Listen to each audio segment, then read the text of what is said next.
Bahagia cuman di awal, Ayu Ting Ting menangis temui keluarga Adit Jayusman. Meski pernikahan tersebut tinggal hitungan hari, secara tegas Ayu Ting Ting mengaku sudah benar-benar membatalkan pernikahannya.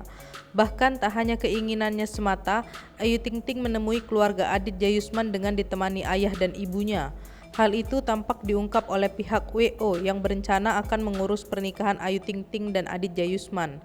Dari pihak WO lah diketahui kronologi Ayu Ting Ting minta pernikahannya dibatalkan.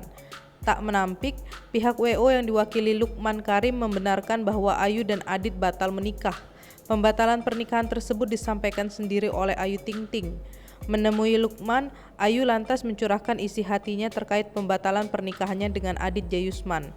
Tak hanya bercerita, Ayu sampai menangis kala berada dalam pertemuan dengan pihak WO. Cerita tersebut disampaikan Lukman dalam tayangan Rumpi Trans TV Kamis 4 Februari 2021. Dengan nada tegas, Lukman menyebut bahwa keputusan Ayu Ting Ting untuk membatalkan pernikahannya dengan Adit sudah bulat. Terkejut dengan keputusan Ayu, pihak WO nyatanya tak bisa berbuat apa-apa. Padahal diakui Lukman, persiapan pernikahan Ayu sudah berjalan 85%. Lukman bercerita bahwa sang pendangdut sempat mengurai curhatan kepadanya. Lukman lantas belak-belakan perihal pertemuan dengan Ayu dan keluarga. Saat pertemuan, Ayu diakui Lukman sempat menangis. Tak cuman Ayu, ayah dan ibunya pun turut bersedih saat menyampaikan keputusan batal nikah tersebut.